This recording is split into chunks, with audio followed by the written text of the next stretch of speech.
je co-organise cette conférence avec mon collègue Zohel Maji dans le cadre du salon Smart Entreprise. Donc on a choisi, on va dire, d'aborder dans le cadre de la thématique du salon la gouvernance d'entreprise en tant que vecteur d'accélération de croissance pour les entreprises. Donc l'idée, c'est d'avoir, on va dire, une vision assez pragmatique, telle que le veut l'esprit du salon, sur comment la gouvernance, qui est un peu ce terme qui peut être abstrait pour certaines personnes et qui peut avoir beaucoup de définitions en fonction de la posture qu'on a et de notre position sur le marché, avoir une perspective de la gouvernance qui soit celle, on va dire, de l'entrepreneur et de montrer comment cette gouvernance peut créer de la valeur pour une PME, pour une société, parce que ce n'est pas uniquement l'apanage des grandes sociétés ou des grands groupes, c'est aussi des choses qui peuvent être pertinentes, quel que soit, on va dire, le stade de développement d'une entreprise. Alors pour ce faire, on a essayé d'inviter un panel, on va dire, d'intervenants qui est assez hétéroclite, mais tout aussi pertinent pour la thématique. Donc on aura, Inch'Allah, la vision, on va dire, des académiciens ou des administrateurs indépendants. On aura la vision des praticiens d'entreprise, donc des entrepreneurs, des personnes appartenant à des grands groupes, des entrepreneurs à succès, mais également une perspective, par exemple, d'institutionnel de la place, notamment la bourse de Casablanca. Voilà, donc sans trop vous prendre la parole, j'invite les différents intervenants à se présenter à travers un petit tour de table. Donc peut-être qu'on va commencer par Si Talal ou Sibrada. Brahim Brada. Bonjour à tous, donc Brahim Brada, je suis directeur général au sein du groupe HPS, en charge de l'ensemble des fonctions support du groupe. Et notamment au niveau gouvernance, j'ai été pendant quelques années le déontologue du groupe par rapport à ce rôle vis-à-vis de la place casablancaise de la bourse. Et je suis également secrétaire du conseil d'administration. Bonjour, je m'appelle Philippe Cordier, je suis président fondateur d'une société qui s'appelle CEMO SAS à Dakar, avec une filiale à Abidjan et des bureaux de représentation dans la sous-région. Je préside la commission RSE chez Rocham Sénégal et par ailleurs j'enseigne le management des organisations dans différentes institutions, que ce soit en France ou en Afrique de l'Ouest, et je suis un Africain de l'Ouest. Merci beaucoup. Bonjour, Mokhles Idrissi, donc je suis directeur général de Valoris Capital, qui est une filiale de Valoris Group qui gère des fonds d'investissement, notamment des fonds qui investissent dans des PME marocaines, mais aussi nous avons, puisque la thématique vient d'être présentée en préliminaire de ce séminaire, donc des fonds de transition énergétique, voilà, qui investissent dans le photovoltaïque également. Bonjour à toutes et à tous, Rachid Bilkaria. J'ai eu un double parcours de dirigeant d'entreprise, plus d'entreprise de taille intermédiaire et de professeur universitaire. Et depuis 2013, j'ai fondé un cabinet de conseil en gouvernance avec un partenaire parisien, lequel cabinet s'appelle Associés en gouvernance. Donc nous faisons de l'accompagnement pour la transformation de la gouvernance des entreprises. Et je suis aujourd'hui administrateur indépendant et fortement impliqué dans des comités spécialisés, notamment comité d'audit et de risque et comité stratégie et investissement. Bonjour à toutes et à tous. Adil Bejan, je suis responsable à la Bourse de Casablanca des deux activités, celle de l'accompagnement des entreprises souhaitant s'introduire en bourse et celle du développement du marché primaire, à savoir les activités d'introduction en bourse. Très ravi de participer au panel et à la réflexion qui est portée par ce groupe. Merci. Mohamed Talel. En fait, moi, je pompe l'argent de ces gens-là, en fait. Voilà, donc en fait, je suis aujourd'hui vice-président de la CGEM, patronat marocain, vice-président de la Fédération de transport également, président de l'Association des entreprises de messagerie au Maroc, et accessoirement, quand on peut, président du groupe La Voie Express, un groupe que j'ai fondé il y a 26 ans, de 5 sociétés, à peu près plus de 800 personnes. On opère dans les métiers de la logistique, du transport et de la messagerie. Et j'en parlerai un petit peu tout à l'heure avec une dernière née qui est Ceos Technologies, une entreprise qui fabrique, qui a conçu, qui a déposé des brevets pour des consignes automatiques de livraison de colis. Vous les voyez un petit peu maintenant un peu partout au niveau national, avec des ingénieurs marocains, un centre de recherche au Maroc, et financé notamment par un fonds d'investissement tel que Valoris. Merci à tous. Donc, juste pour revenir un petit peu sur le déroulé de notre conférence, On va dans un premier temps essayer de répondre à des questions toutes simples que tout un chacun peut se poser, notamment sur la gouvernance. Donc dans un premier temps, on va se dire qu'est-ce que la gouvernance d'entreprise. Donc on va essayer de vulgariser au maximum cela. Quelle gouvernance pour quelle entreprise? On n'a pas la même gouvernance en étant une start-up qu'en étant un grand groupe, et ainsi de suite. Donc on va aborder cela sous différents prismes, notamment le prisme du financement ainsi que d'autres prismes. On va également solliciter nos intervenants dans un troisième temps plutôt, sur les bonnes pratiques, enfin sur les témoignages, et ensuite pour conclure sur les bonnes pratiques en termes de gouvernance. Et on vous donnera la parole vers la fin pour vos questions et on essaiera d'avoir des réponses de nos experts. Dans un premier temps, j'aimerais bien commencer en donnant la parole à Sir Rachid Belkahia, qu'on entend beaucoup parler de gouvernance d'entreprise, et on entend beaucoup parler de gouvernance par-ci par-là. Alors, quels en sont les principes fondamentaux, vous qui êtes administrateur indépendant, qui êtes consultant, qui avez à votre actif beaucoup d'années d'expérience dans la pratique de la gouvernance? Donc de quoi on parle en termes de fondamentaux, de pratiques, voilà. Okay. Alors je crois qu'avant de parler de gouvernance d'entreprise, il faut parler de l'entreprise, hein, parce que c'est dans l'entreprise, c'est au sein de l'entreprise que se crée la valeur. Hein. Et les dispositifs de gouvernance d'entreprise ont été mis en place dans les différents pays par les législateurs. Et le cadre classique de la gouvernance d'entreprise, c'est la société anonyme. C'est important parce que on est dans un salon d'entrepreneuriat. Il se peut que certains entrepreneurs dirigent des entreprises qui ne sont pas forcément des sociétés anonymes. Donc c'est important de le préciser. Quand on parle typiquement de corporate governance ou gouvernance d'entreprise, donc il y a un certain nombre de mécanismes qui sont propres à la société anonyme, qui sont à la fois prévus par les lois dans les différents pays et puis recommandés par les codes de bonne pratique dont on parlera tout à l'heure. Alors, dans la société anonyme, il y a 3 pouvoirs. Il y a un premier pouvoir qui est entre les mains des actionnaires, qui est le pouvoir souverain. Un deuxième pouvoir qui est le pouvoir de contrôle, qui est entre les mains du conseil d'administration ou du conseil de surveillance. Et après, il y a un troisième pouvoir en bas qui est le pouvoir d'exécution, le pouvoir de direction. Et ces pouvoirs sont articulés par des systèmes de délégation. C'est-à-dire que l'Assemblée générale va mettre en place un conseil d'administration, lequel conseil d'administration va déléguer tout ou partie de ses pouvoirs. Et ça, c'est le cadre, disons, classique de la gouvernance. Maintenant, il n'y a pas que ça. À côté de ça, il y a tout un écosystème qui accompagne la gouvernance ou qui organise la gouvernance des entreprises. Alors dans les pays, et là quand on parle d'entreprise, il y a un point important à préciser. Ce sont des entreprises d'une certaine taille, parce que quand on se réfère à l'histoire du capitalisme mondial, hein, le développement, la croissance est portée par les sociétés par action, et lesquelles sociétés, dans leurs différentes phases de développement, arrivent à un moment où il y a une séparation entre les fonctions de propriété et les fonctions de contrôle. C'est-à-dire qu'il y a les actionnaires qui sont outsiders à l'entreprise, et il y a l'entreprise qui est pilotée par une équipe exécutive. Voilà. Et le cadre classique de la gouvernance, c'est ça, c'est-à-dire c'est un cadre où l'expérience dans beaucoup d'économies montre que potentiellement il y a un risque au niveau du comportement des dirigeants. Les dirigeants peuvent ne pas respecter leur mandat de création de valeur. Hein.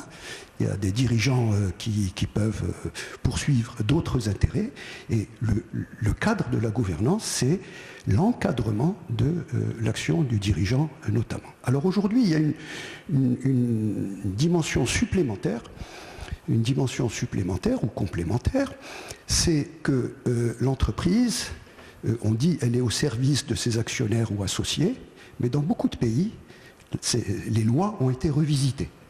Et aujourd'hui, il y a une dimension très importante qui est nouvelle, c'est la prise en compte au niveau de l'objet social des préoccupations sociales, sociétales et environnementales, à travers un acronyme qu'on appelle ESG.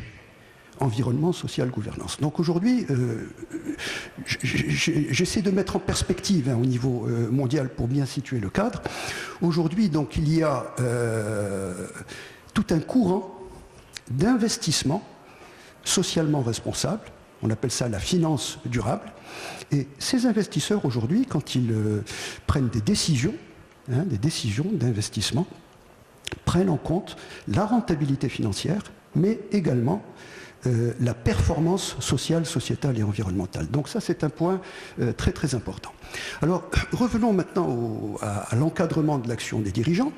L'action des dirigeants, elle va être encadrée par le conseil d'administration, lequel conseil d'administration a des pouvoirs qui lui sont dévolus par la loi.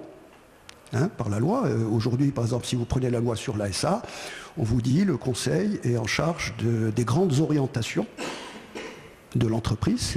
En d'autres termes, il est chargé d'élaborer la stratégie.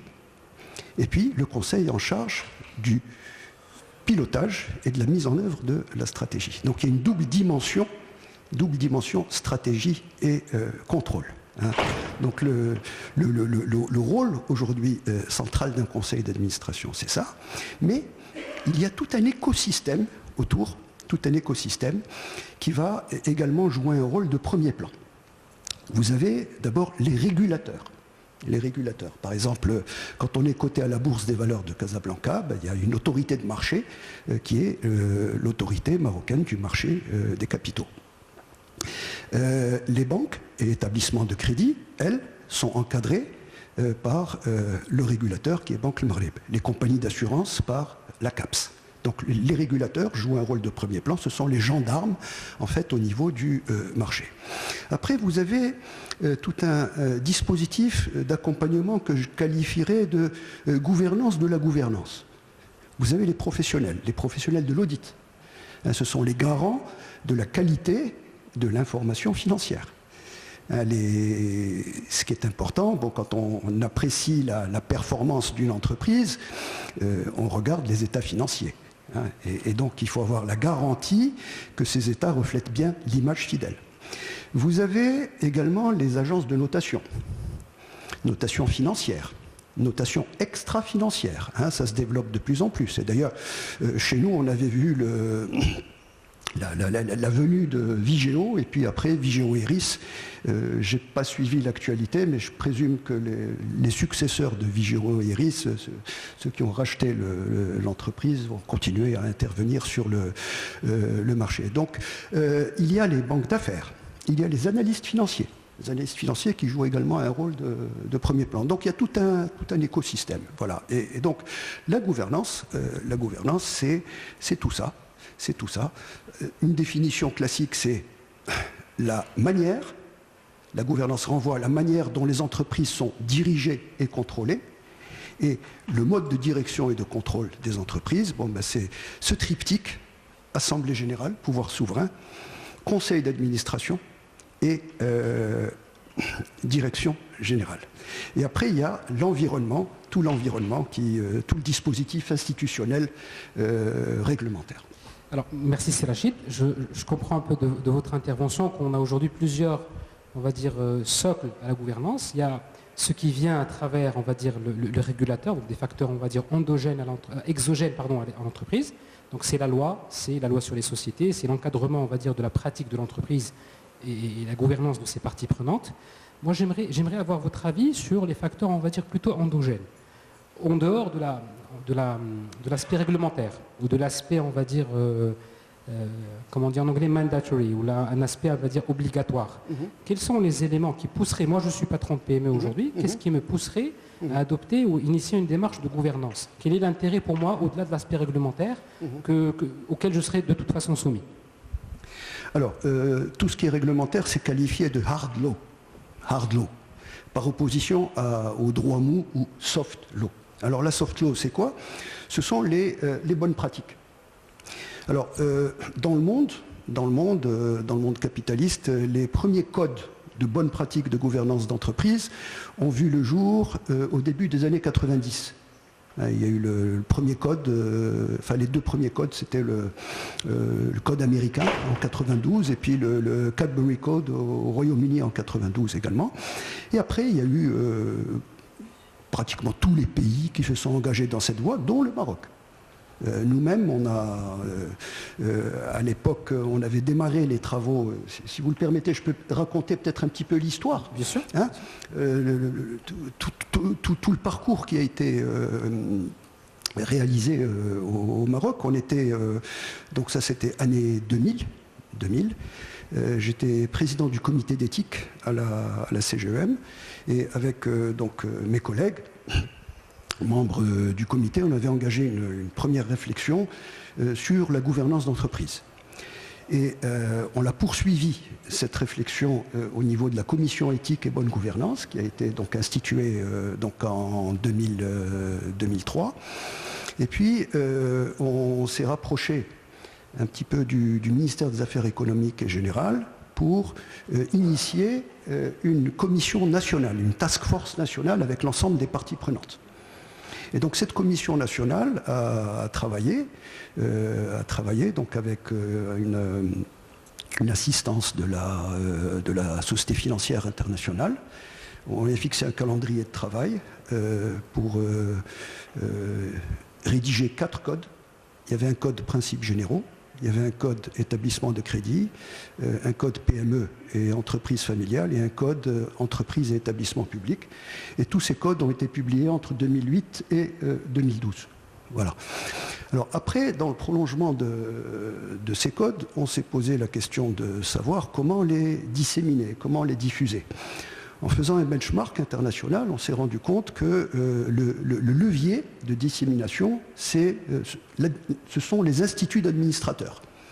Instituts d'administrateurs, donc on a créé, à l'instar de beaucoup de pays, donc l'Institut marocain des administrateurs, qui est une ONG, on l'a créé en 2010. Et l'idée, c'était de professionnaliser le métier d'administrateur. Alors au départ, entre 2010 et 2013, on a acheté une formation à HEC. Et c'était une formation en 3 modules de 2 jours. Et parallèlement, on a travaillé sur un cursus national. Hein. Voilà. Et donc en 2013, on a lancé notre formation certifiante avec l'Université internationale de Rabat. Et aujourd'hui, on peut être fier de tout le travail accompli, puisqu'il n'y a pas moins de 500 administrateurs certifiés dans le royaume. Et à l'international, on a accompagné également, on a été sollicité par l'Institut ivoirien des administrateurs et on les a accompagnés pour le lancement de leur première promotion. Voilà. Et actuellement, il y a d'autres pays qui se rapprochent, enfin d'autres pays d'Afrique subsaharienne qui se rapprochent de nous pour un transfert de savoir et de savoir-faire. Donc, pour compléter la réponse à votre question, bon, ce qui est réglementaire, la bonne gouvernance, c'est à minima le respect des lois et des règlements. Donc c'est l'aspect conformité, l'aspect compliance. Hein, on ne peut pas déroger à la loi. On ne peut pas prétendre faire de la bonne gouvernance et être en infraction par rapport aux lois et règlements. Et puis il y a des standards qui sont supérieurs à la loi, et ce sont les standards inspirés des bonnes pratiques. Par exemple, on va vous dire, pour une entreprise cotée en bourse, il y a l'obligation de constituer un comité d'audit. C'est vrai également pour les établissements de crédit qui ont l'obligation de constituer à la fois un comité d'audit et des risques. Maintenant, on peut, de manière volontaire, mettre en place un comité. Hein, c'est pas, voilà, ça c'est une bonne pratique. Merci, c'est Rachid. Moi, j'aimerais me tourner vers Si Mokhles, qui intervient depuis quelques années au niveau des PME marocaines en tant qu'investisseur, mais sur une perspective assez pragmatique, pour revenir toujours à cette notion-là, une question en somme toute assez factuelle. Moi, je suis entrepreneur. Comment je peux bénéficier d'une bonne gouvernance? Je suis une SARL, je suis une start-up. Comment je peux en bénéficier? Puis après, on pourra rentrer peut-être dans un peu plus de détails sur des perspectives un peu plus en fonction de la perspective de l'acteur. Je suis investisseur, je suis régulateur, je suis autre. Merci Amine. Pour la question qui est tout un programme. Pour un entrepreneur, notamment patron de PME, il faut que cela résulte d'une volonté, d'une profonde volonté d'abord de partager le pouvoir. Parce que la gouvernance est en rapport étroit avec le pouvoir. Je me permets juste peut-être de modifier ou d'apporter un petit bémol à ce qu'a dit Sylvie Carrière. Donc la façon de gérer les entreprises, la manière dont les entreprises sont gérées, moi je dirais plutôt la manière dont le pouvoir est exercé dans une entreprise. Est-ce que ce pouvoir-là est exercé dans la gestion des ressources, notamment à long terme, des ressources pour le développement à long terme et dans l'intérêt social. Alors, pour une entreprise PME, qui est généralement familiale, et on le sait très bien, donc une grande, pour ne pas dire la majorité écrasante des PME marocaines sont familiales, le profil, on va dire, type, c'est le manager, fondateur, patron d'entreprise, omniprésent, et qui délègue très peu. Donc qui intervient dans la gestion commerciale, dans la gestion financière, dans le recrutement, dans les décisions transverses de toutes sortes. Donc d'abord il faudrait que ça soit une volonté et une conscience que la bonne gouvernance est un vecteur de bonne performance, parce que pour mobiliser cette volonté, pas d'intérêt, pas d'action. Il faudrait que les gens prennent conscience que la bonne gouvernance est un vecteur de bonne performance, que ce soit dans une grande entreprise ou dans une entreprise de type familial où on a un manager providentiel. Parce que quand on a...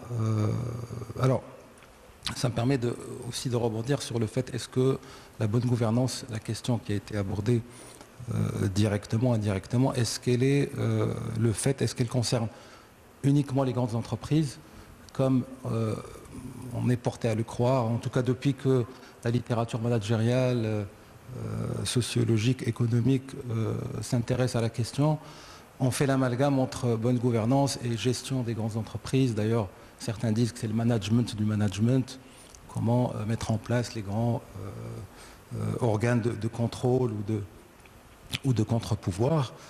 Effectivement, ça concerne surtout la grande entreprise, parce que dans une grande entreprise, le pouvoir est très dilué, est très éclaté.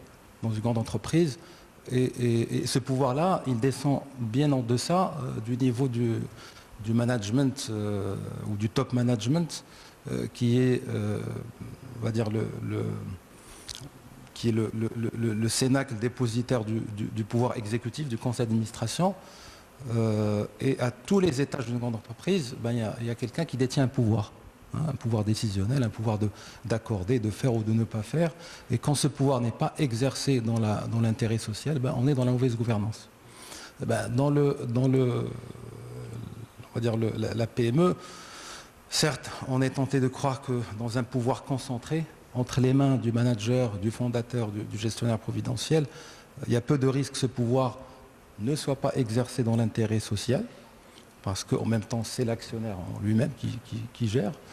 Mais cette concentration elle-même de pouvoir, cette ultra-concentration est un vecteur patent, une pathologie de mauvaise gouvernance. Pourquoi ? Parce qu'un patron aussi compétent, aussi clairvoyant soit-il, et on a dans nos PME, heureusement, peut se tromper, peut parfois prendre des décisions qui ne sont pas dans l'intérêt social, quand bien même il est actionnaire majoritaire, par exemple dans la distribution de dividendes. Si il est dans cet exercice-là, qui est un exercice souverain donc de l'actionnaire et de l'Assemblée générale, il cède plutôt à un intérêt personnel ou à des pulsions ou un train de vie qui le dépasse et qui pompe par exemple la trésorerie de l'entreprise qui a besoin de ressources à long terme pour se développer, et donc d'un juste équilibre entre rémunération de l'actionnaire et pourvoi de ressources financières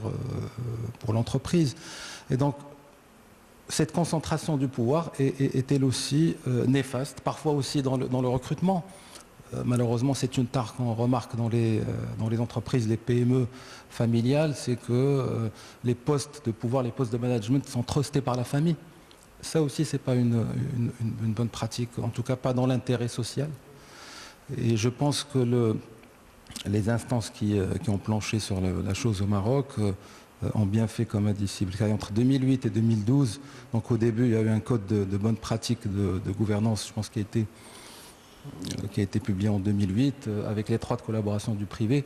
Et quelques années plus tard, il y a eu une annexe spécifique, hein, corrigez-moi si je me trompe, Sibel Kaya, une annexe spécifique pour la PME, sans doute parce que les gens qui étaient à la manœuvre se sont rendus compte qu'il y avait des aspects de bonne gouvernance propres à la PME et dont les enjeux sont différents par rapport à la grande entreprise.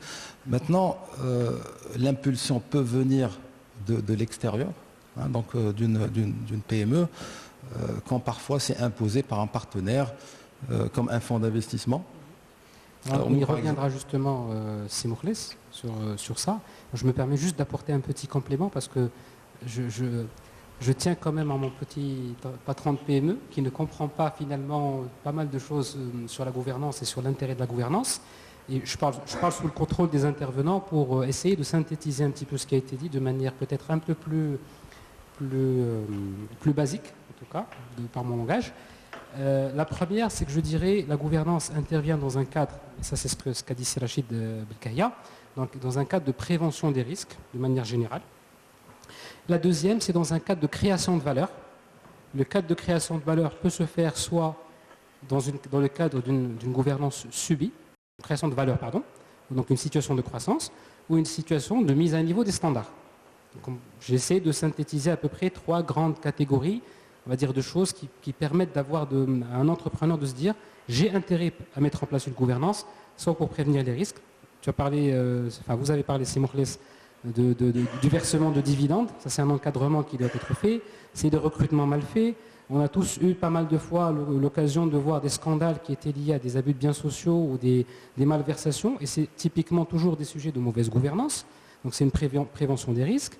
C'est une préparation à la croissance dans la mesure où, par exemple, si on doit faire demain appel au financement, et on s'attardera sur ça tout à l'heure avec Simourles qui gère un fonds d'investissement, et c'est Brahim Brada qui ont vu ça à un moment donné en étant coté à la bourse. La bonne gouvernance peut être un prérequis pour justement préparer la croissance, ou peut-être dans le cadre d'une amélioration des standards. Et là, peut-être qu'on s'adressera al site halal, parce qu'il a parlé tout à l'heure d'une préparation à l'accueil d'un partenaire financier. Donc ça peut être aussi dans le cadre d'une amélioration des pratiques internes et d'une gouvernance, on va dire, voulue pour améliorer les pratiques et les standards. Donc peut-être qu'on peut tout de suite enchaîner sur ça, en passant au deuxième volet de notre conférence, notamment la gouvernance en tant que vecteur d'accès, on va dire d'abord une gouvernance qui soit spécifique au stade de développement d'une entreprise, ça c'est un premier axe. Un deuxième axe peut être une gouvernance qui soit un vecteur d'accès au financement. Donc j'aimerais bien qu'on puisse par exemple parler et avoir la perspective de Rachid sur quel type de gouvernance pour quel type d'entreprise pour vous finalement en fonction de votre pratique aujourd'hui. Oui.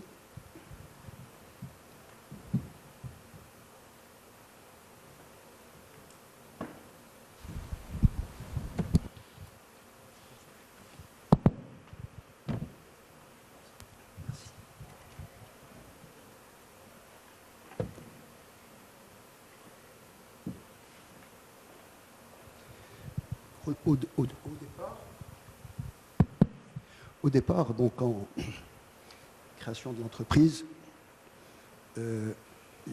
l'actionnaire,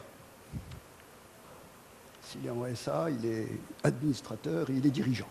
Donc il y a pour ainsi dire pas de problème de gouvernance. Et les problèmes de gouvernance, ou le sujet de la gouvernance va se poser dès lors qu'il va falloir attirer un bailleur de fonds ou bien un apporteur de capitaux frais. Alors, la gouvernance par rapport à ça, ça crée la confiance. Parce que dans le business, la confiance est quelque chose d'essentiel. Et malheureusement, on l'oublie. On l'oublie. La confiance réduit les coûts de transaction et donc améliore la performance de l'entreprise, la performance globale. La confiance vu du côté de l'investisseur ou du bailleur de fonds, va permettre une perception favorable du risque de l'entreprise. Ça va agir sur la prime de risque, sur le coût du capital, et mécaniquement, ça entraîne une augmentation de la valeur de l'entreprise. Donc, pardon ? Oui, poche de l'actionnaire, et puis aujourd'hui, je dirais même les parties prenantes.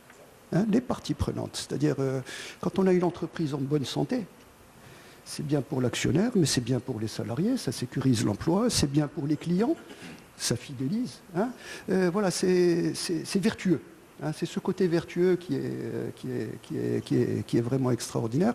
Et je dirais que dans la même entreprise, en fonction de son cycle de vie, elle va être confrontée à des problématiques spécifiques de gouvernance. Hein. Et je pense qu'on a dans le tour de table d'aujourd'hui la présence d'un représentant de HPS, en la personne de Sibrada, et c'est un excellent cas d'école. C'est vraiment, HPS, c'est un motif de fierté pour la place financière de Casablanca et pour le royaume. Hein. Et je pense qu'il pourra nous partager. Bien sûr. Parce que c'est une entreprise qui a fonctionné en mode start-up. Hein, et aujourd'hui, je crois qu'elle valorise plus de 4 milliards de dirhams. Pour l'instant. Hein, voilà, donc, En attendant. Voilà, donc la gouvernance... On aura l'occasion, Inch'Allah. Il y a des étapes, mais ce que je voudrais dire, c'est qu'il ne faut pas négliger l'entreprise. Parce que Simorlé, ça parlait du code, de l'annexe. C'est un code PME et entreprise familiale. Et l'équipe qui a travaillé sur ce code, c'était l'équipe principalement constituée de la commission PME de la CGEM et une équipe du CJD. Voilà, donc ce sont des gens qui sont familiers avec cet univers d'entreprise familiale et de PME. Et si ce code n'a rien à voir avec le code des entreprises cotées, on ne parle pas de conseil d'administration, on parle de vision. Il faut avoir une vision, il faut avoir une stratégie, il faut avoir des objectifs, il faut avoir des outils de pilotage, il faut avoir le réflexe, non pas d'aller chercher des administrateurs indépendants, mais tout simplement de recourir à des expertises externes, des consultants, des conseillers. Voilà, c'est ça les ingrédients. C'est-à-dire qu'il faut avoir un dispositif interne au niveau de l'entreprise qui soit robuste. Et malheureusement, par exemple, dans les PME, sur la base de mon expérience, très souvent, il y en a, ils vous disent j'ai une stratégie, etc., mais ce n'est pas formalisé. Donc le travail n'est pas poussé jusqu'au bout. Et il n'y a pas un environnement de contrôle rigoureux. Pas un environnement de contrôle, et donc ils ont des grosses surprises. Moi, je vais vous partager un cas, sans le citer. Une entreprise, branle-bas de combat à la fin de l'année, ils ont eu des pertes significatives. Ils ont dû éroder 30 à 40% des fonds propres en un seul exercice. Donc le premier réflexe, ça a été « Ah, il y a de la fraude ». Ils ont fait faire des audits, il y a eu 0 fraude. Absolument 0 fraude. Il y avait tout simplement une absence de contrôle. Les commerciaux n'étaient pas encadrés, ils vendaient à perte. Et ils étaient commissionnés sur les bons de commande, pas sur l'encaissement. Voilà, et ça a été très vite. En une année, ils n'ont pas mis à genoux l'entreprise, mais ils l'ont mise en très grande difficulté. Donc la notion d'environnement de contrôle, c'est essentiel. La notion de budget, juste avoir un budget. Je ne parle même pas de plan pluriannuel, juste un budget. Bon, ça aussi, bon, voilà, il y a la notion d'évaluation de la performance des gens. Oui. Hein, Voilà, ça aussi. La notion de formation, de développement des compétences, d'empowerment, voilà. Et bien, tout ça, malheureusement, sont des choses qui font défaut. Donc, une gouvernance, un bon dispositif de gouvernance, c'est d'abord tout ça. Et quand on est dans une structure plus grosse, type SA, par exemple, avec conseil d'administration, le conseil d'administration, son job n'est pas de faire le job. Mokhles a dit que il a rappelé fort justement que le conseil d'administration assure le management du management. Mais le management du management, c'est s'assurer que le management, il fait ce qu'il a à faire. Et qu'il le fait le plus correctement possible. Voilà, c'est ça un petit peu le... Alors vous avez dit quelque chose de très intéressant tout à l'heure, notamment par rapport au fait qu'il n'y a pas qu'une seule gouvernance, mais il y a plusieurs gouvernances en fonction du stade de développement de l'entreprise. Il y a aussi une certaine gouvernance en fonction de la typologie de l'actionnariat.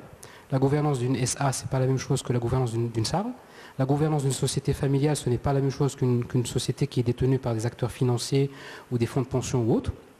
Alors, ce que j'aimerais juste rajouter comme précision sur ça, c'est que quand on parle de gouvernance en fonction du stade de développement de l'entreprise, justement par rapport à ce que vous avez dit, quand on est en phase de croissance, par moment, on a besoin d'avoir une bonne gouvernance parce que la croissance, par moment, on est en plein dedans, mais ça peut aussi créer des dérives quand c'est mal contrôlé. Il y avait une fameuse publicité de Mercedes où il vous disait à un moment donné, la puissance sans contrôle n'est rien. Donc vous pouvez avoir le meilleur moteur du monde, mais si vous n'avez pas de bons freins ou une bonne carte, vous rentrez droit dans le mur. Donc aujourd'hui, si je me mets à la place par exemple d'une start-up ou d'une petite société, je me dis est-ce que j'ai intérêt à avoir une bonne gouvernance? La question est oui. Parce qu'à un moment donné, quand je vais avoir beaucoup de croissance, j'ai intérêt au moins à avoir un contrepoids, ou en tout cas un miroir, un reflet, qui me permet d'avoir une lecture différente de mes décisions, être challengé un peu sur la stratégie. C'est Rachid parlait tout à l'heure d'évaluation de la performance, et tout ce qu'on a dit là fait partie justement des outils d'évaluation de la performance. Je suis une entreprise en difficulté, et je pense que c'est Rachid, on a l'expérience, à un moment donné, on intervenait sur un acteur de la place qui était en grosse difficulté il y a quelques années. Sa gouvernance n'est pas la même qu'une société normale. Vous avez eu à un moment donné les acteurs de l'immobilier qui souffraient énormément. Et sur ça, j'aimerais souligner quand même qu'il y a quelques acteurs qui sont au top des standards de gouvernance aujourd'hui, justement parce qu'ils se sont rendus compte qu'ils devaient payer les frais d'une mauvaise gouvernance à un moment donné. Et ils ont dû tout remodeler pour justement se mettre à niveau. Donc ça, c'est une perspective. Une autre perspective sur laquelle j'aimerais avoir l'avis de nos financiers, donc peut-être que je m'adresserai à Si Adil, qui aujourd'hui représente la bourse de Casablanca. Qu'est-ce que vous pensez de la gouvernance en tant que vecteur d'accès au financement d'une société, qu'elle soit cotée ou autre? Bien, merci. Peut-être si je peux me permettre un peu de partager l'état d'esprit dans lequel avance la bourse de Casablanca aujourd'hui dans le cadre de l'accompagnement des entreprises, et de même évoquer un peu la genèse de cet état d'esprit qu'on commence à porter, qui est celui de l'importance d'accompagner les entreprises. C'est que pendant longtemps, et de par toutes les places boursières mondiales, on considérait que l'aspect financier était l'aspect central dans le cadre de la recherche de financement, c'est-à-dire la performance financière. Eh bien, on commençait à se rendre compte petit à petit que cela n'était plus suffisant, vu que le système de management ou de gouvernance d'une entreprise devenait intimement lié, que ce soit à sa performance opérationnelle, organisationnelle et puis financière. Et donc, ça commençait un peu à faire maturer ce besoin de mettre en place les mesures d'accompagnement nécessaires des entreprises, pas seulement sur les aspects financiers, mais surtout sur les aspects extra-financiers dans la gouvernance. Vu que cette gouvernance-là est devenue importante à deux niveaux très importants, qui est celui du côté de l'entreprise, mais celui de l'investisseur également. Alors la gouvernance du côté des entreprises, et je pense que le panel est assez riche en experts pour développer ce volet-là, mais pour nous, c'est le fait de mettre en place un processus réfléchi et construit de prise de décision. C'est-à-dire que les décisions qui sont prises au niveau de l'entreprise, soient-elles bonnes ou mauvaises, qu'elles fassent l'objet d'un processus construit. Et c'est-à-dire un processus réfléchi où il y a des mécanismes qui sont mis en place. Et des fois, les questions sont très profondes, rattachées intimement à la nature de l'entreprise. On a évoqué tout à l'heure l'entreprise familiale. Les questions peuvent être d'ordre des fois assez philosophique, c'est-à-dire définir la famille. Que veut dire la famille dans le cadre d'une entreprise familiale? Est-ce qu'on parle de la famille fondatrice, des générations qui vont venir? Est-ce qu'on va évoquer des chartes familiales, des pactes d'actionnaires, etc. Toutes ces questions sont bonnes à poser, mais elles sont meilleures si elles sont posées dans le cadre d'un processus réfléchi, qui est celui de la gouvernance, d'un côté. D'un autre, qui est celui de l'importance de la gouvernance pour les investisseurs. Et donc, comme l'a bien cité Sibel Kaya, c'est que nous, notre devise dans les marchés financiers, c'est que plus important que les indicateurs financiers, c'est la confiance qui se crée entre émetteurs et investisseurs. Et donc cette confiance ne peut être que reflétée par l'efficacité du système de management et de gouvernance de la part d'une entreprise. Ce qui a fait que même à la bourse de Casablanca, à l'image des autres bourses internationales, nous avons consacré un peu le rôle de ces indicateurs-là. Nous avons mis en place ce qu'on appelle des indices, c'est-à-dire c'est des mécanismes de suivi de la performance des entreprises qui sont spécifiques à ce type de performance. À la bourse de Casablanca, nous avons ce qu'on appelle l'indice MASI ESG. C'est un indice qui consacre la performance financière et extra-financière des entreprises souhaitant adopter ces pratiques-là au niveau de leur organisation, du fait qu'il y ait une demande importante et pertinente d'investisseurs nationaux et étrangers qui regardent d'un œil très attentif, pas seulement la performance financière, mais également la performance en termes d'organisation. Et donc tout cela pour dire qu'aujourd'hui, l'accès au financement n'est plus question uniquement de paramètres financiers, de marge, de capacité à dégager du dividende, mais c'est également faire preuve de l'efficience de son système de management et qui passe en l'occurrence et essentiellement par l'efficacité du système de gouvernance. Alors je profiterai de l'occasion de dire que même à la bourse de Casablanca, nous avons travaillé pendant ces dernières années pour adopter un peu ou adapter les exigences de gouvernance au contexte de l'entreprise marocaine. C'est-à-dire parce que les chiffres en témoignent, je pense que c'est l'Observatoire marocain de la PME qui dit qu'à peu près 95% de nos entreprises sont des PME. Et donc il fallait à la bourse qu'on prenne les mesures nécessaires pour pouvoir s'adapter à ces entreprises-là. Ce qui fait qu'à partir de 2019, nous avons créé ce qu'on appelle le marché alternatif. C'est un marché boursier qui est propre aux petites et moyennes entreprises, qui s'occupe de la partie financière dans la mesure où les conditions d'accès sont devenues très simples, c'est-à-dire on demande des minimums assez rabaissés en termes de levée de fonds, on parle de 5 millions de dirhams, qui n'est pas grand-chose, mais le plus important serait de dire que même les conditions de gouvernance ont été adaptées à la PME, c'est-à-dire en termes d'exigences du côté du comité d'audit, du côté des administrateurs indépendants, du côté du système de reporting ESG, etc. Tout a été adapté pour pouvoir pallier aux besoins de la PME. Et c'est-à-dire aussi, c'est un message qu'on essaie de véhiculer, c'est à l'écosystème de travailler pour accompagner la PME vers un système de gouvernance qui lui est adéquat, au lieu d'obliger la PME d'aller chercher des systèmes de gouvernance qui peuvent devenir une contrainte plus qu'un avantage compétitif. Voilà. Alors, Sitalal, j'aimerais avoir votre point de vue. Alors, vous êtes patron de la Voie Express, vous êtes un expert de la logistique. Vous avez déjà franchi pas mal d'étapes dans le parcours de votre entreprise. J'aimerais avoir votre point de vue parce que je pense que vous êtes un exemple assez intéressant de gouvernance voulue et non pas subie. Comment la gouvernance vous a permis de développer, ou en tout cas la mise en place d'une démarche de gouvernance vous a permis, on va dire, ou a permis votre entreprise de s'inscrire dans une logique de développement. Et quel est votre regard? Vous avez, je pense, notamment accueilli des fonds d'investissement dans votre capital à un moment donné. Qu'est-ce que vous pouvez nous dire de ça? Comment ça a eu un impact sur votre entreprise? Et est-ce que c'était justement un peu est-ce que la peur potentielle initiale est justifiée? D'accord, merci. Bon, moi je vais un peu sortir des sentiers battus. Tout ce que j'ai entendu aujourd'hui, pour moi ça reste que des cadres juridiques, que des formes. Ce sont en fait des vêtements qu'on met, une chemise rouge, une chemise verte, un pantalon, à un moment donné de la vie d'entreprise. L'entreprise est là pour créer de la valeur, on est là pour créer de la richesse. D'accord ? Le dirigeant d'une entreprise, son rôle, c'est de créer une dynamique dans l'entreprise. Il faut que le chef d'entreprise, dans son entreprise, en tant que, on va dire, gouvernant, il faut qu'il puisse insuffler ses projets et les faire porter par ses collaborateurs comme si c'était leur propre projet. Et là, effectivement, on met en place les indicateurs, les tableaux de bord, le pilotage, la stratégie. Mais ça évolue dans le temps, c'est une dynamique.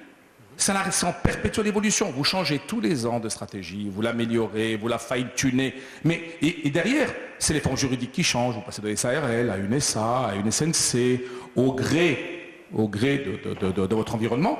Parce que le dirigeant, son rôle, en réalité, quand l'entreprise est mature, Ce n'est pas de piloter l'entreprise de l'intérieur, c'est de la piloter de l'extérieur.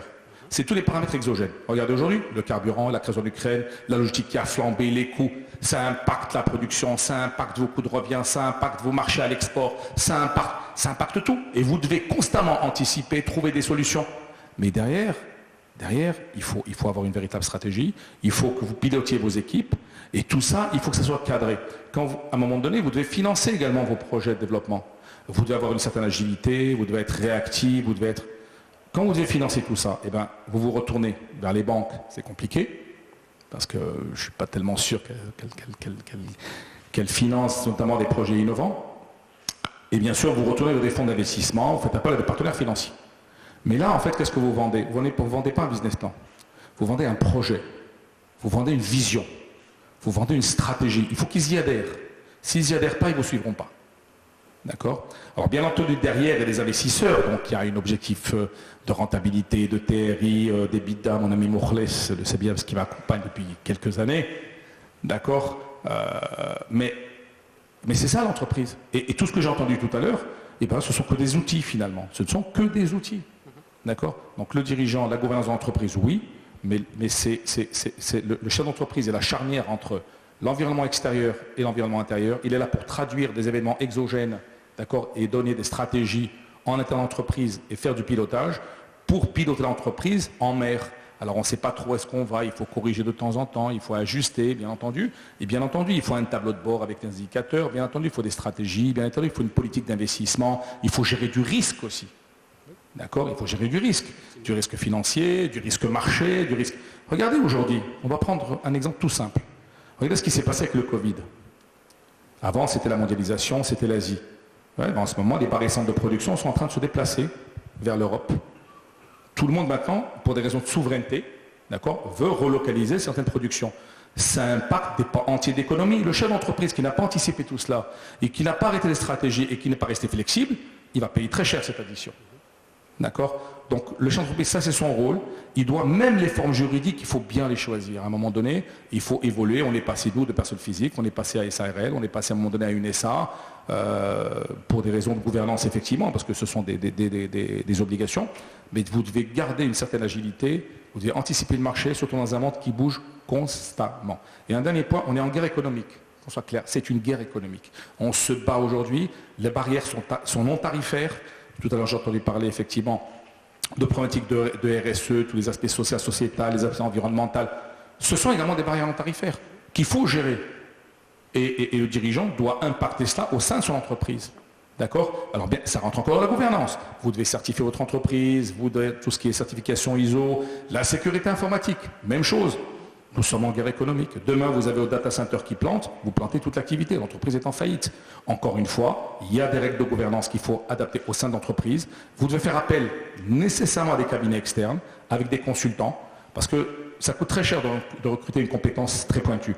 Donc les cabinets sont là et vous utilisez des consultants au gré de l'entreprise, au gré de vos besoins, au gré des besoins d'expertise dont vous avez besoin à des moments bien précis sur des sujets bien précis, et vous arrêtez une feuille de route que vous ajustez au cours du temps. Alors je vous remercie pour ces éclairages. Moi je rajouterai juste un petit point, c'est une idée qui a été véhiculée tout à l'heure par les intervenants. Adopter une démarche de gouvernance, au final, ça revient à créer une démarche de confiance. C'est-à-dire à créer un climat de confiance avec un écosystème, en fonction de votre stade de développement. Vous êtes en démarrage, vous devez créer un climat de confiance par rapport à votre manière de piloter un business et de créer un business. Vous êtes en croissance, vous créez un climat de confiance avec vos parties prenantes en disant que j'ai un BP, j'ai une stratégie, mais j'ai en même temps les garde-fous pour que cette stratégie soit constamment challengée, soit constamment remise en cause, etc.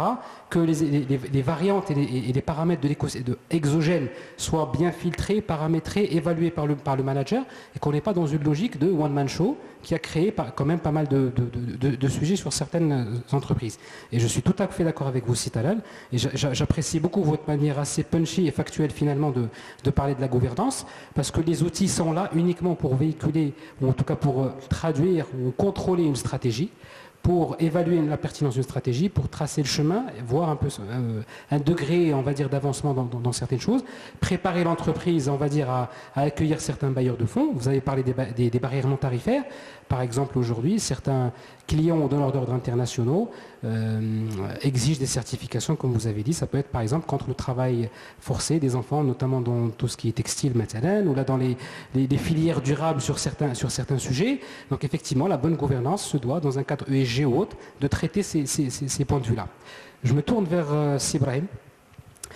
Ça nous intéresse beaucoup parce que vous avez vécu, je pense, la même aventure, mais avec peut-être un degré d'avancement différent, puisque HPS aujourd'hui est une société qui est cotée, qui a accueilli déjà un fonds d'investissement à un moment donné, qui est passé du stade de start-up à un grand groupe international aujourd'hui, qui est présent dans, je pense, combien de pays ? 90 pays. 90 pays, tabarkallah, et j'espère plus. Inch'Allah, il n'y en a pas tellement plus, mais en tout cas, on va essayer. Alors, quelle a été votre aventure avec la gouvernance ? Alors, en fait, la gouvernance, c'est un peu comme une pyramide de Maslow. On démarre avec des niveaux basiques et on gagne en maturité plus on avance dans le temps. Donc on a effectivement démarré en start-up. Donc au tout début, HPS, c'est 25 ans, il y avait une dizaine de personnes. Donc une bande de copains qui se sont réunis, qui ont eu une idée et qui ont commencé à travailler. Et là, la gouvernance, alors on a eu peut-être un concours de circonstances qui aujourd'hui est la genèse de notre gouvernance actuelle, c'est que ce n'était pas l'émanation d'une personne, mais de plusieurs personnes. Donc dès le départ, il a fallu mettre en place un niveau de gouvernance qui assurait en tout cas une bonne gestion de l'entreprise pour l'ensemble de ses partenaires et de ses actionnaires. Donc il y a eu un premier niveau de gouvernance qui nous permettait d'avoir une bonne gestion de l'entreprise dans ce contexte, en tout cas de start-up, où il fallait garder une extrême flexibilité, agilité, une organisation très plate, mais malgré ça, il y avait une gouvernance qui garantissait un accès à la décision, et notamment au niveau du conseil d'administration égalitaire, même si l'ensemble des actionnaires n'avaient pas le même poids. Il n'y avait pas de personnes prioritaires sur les autres. Donc on était vraiment dans un système quasi communiste, en tout cas au niveau de la décision, et qui permettait de s'assurer qu'il y avait une balance et un équilibre dans les décisions et qui était partagé par l'ensemble. Petit aparté, Sibrahim, est-ce que ça a été voulu ou bien subi de la manière non, ça a été voulu. Donc c'est culturel. C'est culturel, ça a été voulu. Et alors, je dirais peut-être subi du fait qu'il y avait plusieurs personnes. Peut-être que si c'était un seul fondateur, peut-être qu'on aurait été dans une dynamique différente. Mais en tout cas, c'est quelque chose qu'on retrouve et également aujourd'hui dans l'ensemble des valeurs de l'entreprise, c'est quelque chose qui est fondamental. Cette transparence, ce partage du pouvoir, on le retrouve aujourd'hui dans toutes les strates de l'organisation et non pas uniquement au niveau, quand on parle de gouvernance, de conseil d'administration ou d'assemblée générale, mais également au sein de l'organisation tout entière. Alors ensuite, on a eu la deuxième étape de notre vie qui est celle d'avoir accueilli des fonds d'investissement. Alors là, il a fallu faire rentrer des investisseurs dans le tour de table et donc dans le conseil d'administration. Donc partager un petit peu ce pouvoir. C'était pas évident, même si ces personnes-là avaient l'habitude de le partager entre eux, mais c'était des gens qui étaient dans le métier, qui se connaissaient. Et là, il a fallu partager avec des gens complètement étrangers qui n'étaient pas dans le métier. Alors, pendant quelques années, ça a duré avant qu'on s'introduise en bourse. Ça n'a pas été sans heurts. Il y a eu des discussions, parfois houleuses, parfois apaisées. Mais en tout cas, on s'est rendu compte au fil du temps que ça nous permettait d'avoir un contre-pouvoir et et donc pas nécessairement de management du risque, pas de formalisation. Donc il y avait un certain nombre de structurations qui s'est faites et d'équilibre dans la décision qui, avec beaucoup de recul, nous a fait beaucoup de bien. Donc ne pas aller dans des mauvais choix.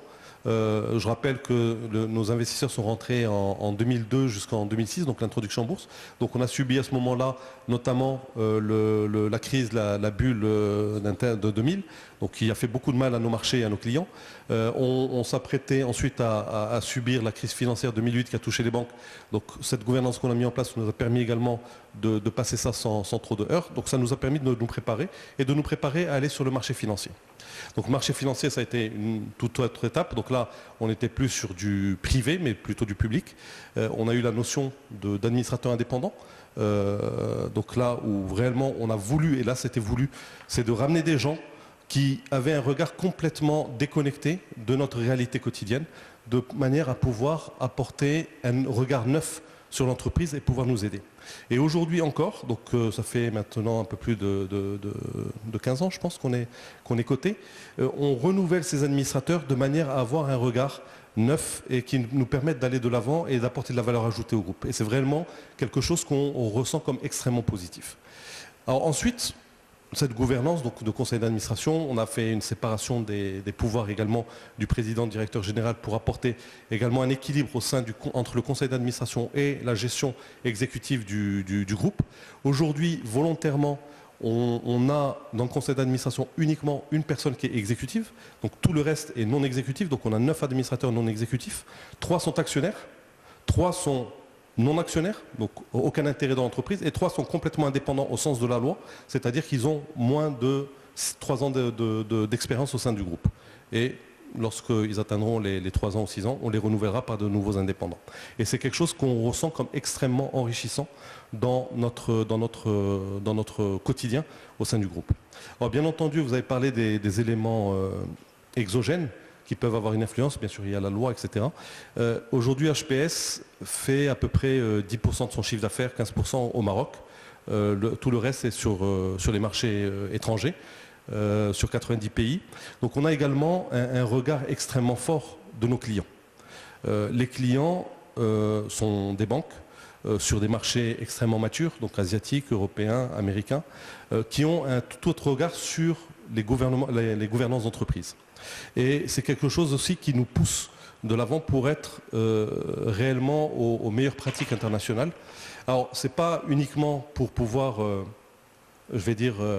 répondre à des marchés, mais on se rend compte, et c'est pour ça que j'ai démarré avec ça, c'est une pyramide de Maslow, on se rend compte que, in fine, et aujourd'hui la gouvernance, qu'est-ce que ça veut dire pour nous? C'est réellement garantir la pérennité du groupe. Alors, il y a une pérennité, au quotidien, notamment au niveau de la stratégie. Donc au niveau du conseil, on a constitué 3 comités, donc pas uniquement le comité d'audit tel que exigé par la loi, donc c'est un comité d'audit et de risque. Nous avons également un comité de rémunération, donc qui lui fixe les rémunérations des dirigeants. Donc ce n'est plus du ressort du directeur général ou de quelques personnes dans le conseil, donc c'est réellement un comité de rémunération qui est uniquement géré par les indépendants. Et puis nous avons également un comité stratégie et RSE. Donc la stratégie est bien entendu dessinée ou designée par l'exécutif, mais elle est validée en conseil d'administration pour s'assurer qu'effectivement la stratégie suit une feuille de route qui est cohérente. Et tout ceci, on se rend compte que ce n'est que pour la pérennité du groupe. On le voit au Maroc, la plupart des PME meurent avec leur fondateur. Donc lorsqu'un fondateur quitte ou décède, l'entreprise, quelques années plus tard, ferme parce qu'il n'y a pas réellement une reprise de cette entreprise. Aujourd'hui, la gouvernance nous permet d'assurer cette pérennité et c'est quelque chose qu'on est en train de mettre en place au sein du groupe. Je ne sais pas si vous êtes familier du groupe HPS, mais en tout cas, les fondateurs étaient jusqu'à il y a quelques années tous exécutifs dans le groupe. Depuis la fin de l'année dernière, la plupart sont sortis de l'exécutif. Donc aujourd'hui, il n'y a plus qu'un seul fondateur sur les 8 qui est dans l'exécutif et qui sortira de l'exécutif d'ici les 2 prochaines années. Et ce qui veut dire qu'ils auront réussi une transition d'actionnariat fondateur et opérationnel vers réellement une gestion beaucoup plus éloignée au niveau d'une assemblée générale ou au niveau d'un conseil, mais avec une reprise de toute la partie organisationnelle par l'organisation et par des opérationnels. Et ça, c'est extrêmement important également pour nos marchés, donc nos clients, de s'assurer aujourd'hui que le groupe est périn sur les prochaines années, parce qu'aujourd'hui on vend des systèmes d'information et c'est pas juste on vend et on part, mais réellement on est des partenaires à long terme pour ces clients-là, et s'assurer que la pérennité du groupe est garantie facilite en tout cas le business et nous permet de grossir de manière assez importante. Alors, merci Sébrahim pour ce témoignage. J'aimerais revenir vers Sitalal, toujours vers avec la question initiale pour savoir, vous êtes passé du stade où vous étiez seul maître à bord dans votre entreprise, vous avez accueilli un fonds d'investissement. Ça m'intéresse et je pense que ça intéresse les gens aussi de savoir le avant et le après. Qu'est-ce que ça fait? Qu'est-ce que vous y avez gagné? Qu'est-ce que vous avez finalement trouvé comme étant laborieux ou sans rien de plus, sans apport ou sans ajout? D'accord. Bon, je vais essayer de faire un petit peu d'histoire, mais très rapidement. Moi, je suis rentré au Maroc en 91. J'ai bossé dans le privé pendant à peu près 4-5 ans. J'ai dirigé une multinationale étrangère installée au Maroc. Et puis, donc, un jour, j'ai créé la Voie Express, effectivement, en 96, très exactement. On était 2-3 personnes. Mais c'était une personne physique. Première erreur. Parce que les ingénieurs croient tout savoir. Et puis, on se rend compte à un moment donné qu'il y a d'autres sciences qui sont peut-être beaucoup plus intéressantes. Et je l'ai payé cher, c'est pour ça que j'ai eu M. Bilkaya, et je le remercie aujourd'hui comme professeur à l'ISCAE, le cycle supérieur de gestion. Donc ça m'a permis de comprendre un petit peu les rouages de la gestion.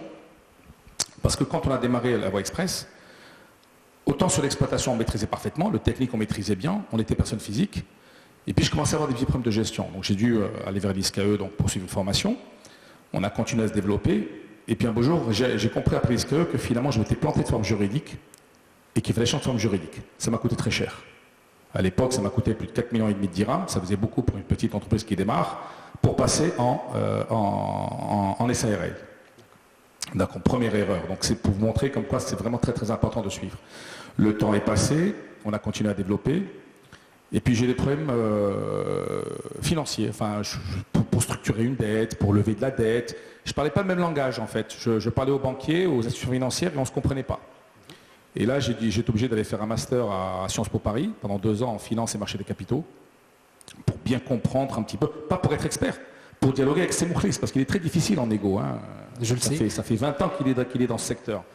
Et donc pour comprendre, et surtout pour savoir quelle structure de dette, comment je devais les fonds, pour financer le groupe.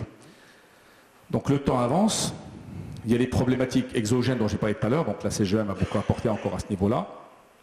Donc là, on se rend compte que finalement, il faut influer sur les lois, il faut des projets de loi, il faut pousser sur le décret d'application. On a accompagné, j'ai eu la chance de présider la commission logistique à la CGM pendant 12 ans, et on a signé contrat programme devant Sa Majesté, ça n'existait pas à l'époque, donc il fallait expliquer aux partenaires politiques, il fallait... Et puis au fur et à mesure que tout cela se passe, dans votre entreprise, vous évoluez. Et vous vous rendez compte qu'il faut structurer. Et vous vous rendez compte qu'il y a beaucoup de choses que vous ne connaissez pas, donc il faut faire appel à des experts, donc vous mettez en place une organisation, vous faites appel à des spécialistes en organisation, vous faites appel à des conseils juridiques, je ne vais pas citer de nom, parce qu'on bosse avec énormément de cabinets, ou si je vais les citer, allez, mes amis Seboukhré, SSFM, ou Grande Thornton, donc des gros cabinets de la place. Donc notamment. Il y en a beaucoup d'autres, et ce sont des gens en fait qui vous accompagnent et qui vous permettent de vous organiser, de vous structurer. Et puis après, à un moment donné, on a besoin de beaucoup d'argent. Là, les banques suivent plus, et là, effectivement, les fonds d'investissement arrivent, donc on rencontre les fonds d'investissement. Et à partir de là, on vous dit, écoutez, monsieur, on fait un audit chez vous. Donc on a eu un premier fonds qui était arrivé, ils ont fait un audit chez nous, et puis on a reçu un rapport. On s'est dit, mince, finalement, on est à des années-lumière d'une bonne gestion, quoi. Donc il va falloir mettre de l'ordre dans tout ça. Et on a pris ça comme feuille de route, en fait. C'était notre feuille de route, et on a pris les cabinets qui nous ont accompagnés pendant 2-3 ans, et qui nous ont permis de nous réorganiser entièrement en interne. D'accord ? Y compris au niveau de l'organisation des opérations, y compris sur le plan financier, y compris au niveau système d'information. Donc il y a eu tout cela. D'ailleurs, ça nous a permis en 2011, même pour le niveau système d'information, on a été l'une des premières entreprises au Maroc à passer en cloud. On a hébergé nos données à l'international, on est également backupé à Cincinnati aux États-Unis, on a dû se faire certifier ISO 27001. Donc c'est un petit peu tout ça qui se met en place. Et après, on est reparti voir les fonds. Et là encore, il y a re-audit encore une fois. Alors bien sûr, il y avait moins d'erreurs. Donc encore une fois, vous avez une feuille de route, notamment sur le plan social et sociétal. Donc on avait les gens qui arrivaient d'Égypte ou de Tunisie, je crois, c'est bien ça, donc qui venaient.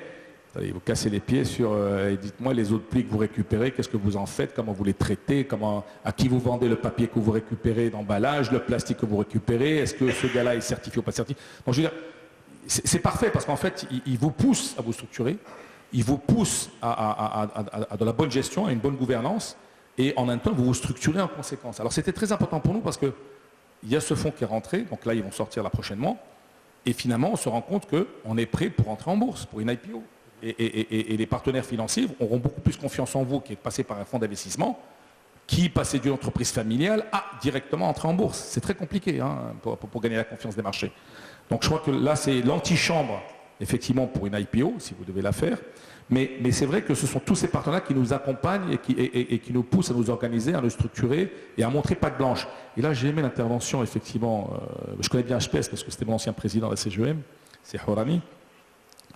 C'est très intéressant parce qu'il y a un point effectivement qui a été soulevé.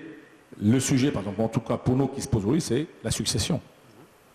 C'est effectivement maintenant le travail, le chantier sur lequel on joue, c'est comment est-ce qu'on va transmettre. Et c'est Bouclé, s'il aime bien me sortir une phrase, il m'a dit écoute, le jour où on s'est rencontrés, j'ai aimé ce que tu m'avais dit, c'est ça, tu m'avais dit une phrase. Tu me l'as dit il y a 2 semaines d'ailleurs, je crois 2-3 semaines. Il me dit, tu m'as dit, écoute, avec vous, je vais préparer l'entreprise pour la reprise. Et quelque part, c'est un petit peu vrai. C'est après moi demain, je suis l'un des principaux actionnaires, qui va reprendre, qui va piloter l'entreprise. Est-ce qu'elle va continuer toute seule? Et ça, c'est un travail de fond. Et effectivement, c'est avec des partenaires, notamment des fonds d'investissement, avec des consultants, qu'on peut effectivement y arriver. Donc finalement, on va dire la gouvernance a été pour vous un catalyseur justement pour améliorer le positionnement de votre groupe et la solidité de votre groupe et sa pérennité pour justement pouvoir préparer la suite au final. Oui, mais surtout, moi j'avais un gros souci, hein, si ça connaît bien la CGM. Pendant très longtemps, mon nom était trop associé à l'entreprise. Et ça, c'est très dangereux. D'accord, c'est vraiment très dangereux. Donc ça a pris beaucoup de temps. Bon, j'ai compris cela avec le temps. Donc j'ai dû séparer les deux. D'accord. Et structurer. Aujourd'hui, on a un conseil d'administration, on fait des comités de direction, des comités stratégiques. Il y a 11 directeurs entre le DSI, le directeur qualité, le directeur. Donc c'est très structuré. Il y a d'autres sociétés du groupe, d'accord, avec des structures totalement indépendantes également. Mais ce qui est vraiment très important, c'est qu'il faut que ce soit la structure qui pilote l'entreprise. Et non pas une ou deux ou trois personnes qui soient le centre. Parce qu'on a un gros défaut, c'est qu'on a envie de tout faire. On descend dans l'exploitation, on fait du commercial, on va à les finances, on rencontre les partenaires. Je crois qu'il faut laisser les équipes, il faut insuffler une dynamique et il faut que tout le reste les accompagne. C'est ça. Merci beaucoup. Alors, avant de passer la main à M. Philippe Cordier, j'aimerais quand même revenir à Moukhlès, c'est Moukhlès Idrissi, une dernière, pour une petite synthèse un peu pragmatique. Je suis une entreprise aujourd'hui, Moukhlès. Je souhaite accueillir un partenaire financier, type un fonds ou autre. Qu'est-ce que vous demandez usuellement en termes de gouvernance? Quelles sont vos exigences, vos standards? Et comment peut se structurer une entreprise justement pour vous accueillir? Non, certainement pas. Mais avant de te répondre, c'est Amine, je me permets juste de rappeler une chose, ou de mettre en exergue un point, c'est que malgré toutes les incantations de Bonalois, qui font un rapport de conjonction, je dirais, entre l'accès au financement et la bonne gouvernance, et j'ai relu encore, avant de venir, le fameux code marocain des bonnes pratiques, dans son préambule, il s'assigne comme objectif majeur l'accès au financement. Bon, moi, ce que je constate, ou que je déplore, c'est qu'il n'y a pas réellement une prime à la bonne gouvernance. Je donne deux exemples très simples. Est-ce que, par exemple, dans l'accès à la commande publique, est-ce que l'État marocain privilégie des PME ou des entreprises qu'on peut affubler ayant une bonne gouvernance, par un quelconque, je sais pas moi, instrument de mesure? Est-ce que les banques marocaines, quand elles instruisent un dossier de crédit, est-ce qu'elles sont plus enclines à apporter du crédit à une entreprise qui a une bonne gouvernance? Bon, encore faut-il avoir une notation donc de gouvernance. Nous, dans un fonds d'investissement, et je pense que tous mes confrères qui se respectent là, on a des notes de gouvernance, parce qu'on s'assigne comme objectif d'accompagner sur ce chemin-là toutes les entreprises dans lesquelles on intervient. En tout cas, ce n'est pas du tout évident. Il n'y a pas cette prime donc à la bonne gouvernance. Maintenant, comme j'ai dit tout à l'heure, souvent les entreprises qui ont mis en place des structures de bonne gouvernance et de façon pérenne sur le long terme, et en allant crescendo comme HPS, sont souvent les meilleurs élèves aussi, hein, les plus rentables. Donc c'est pour ça qu'elles n'ont pas de problème d'accès au financement.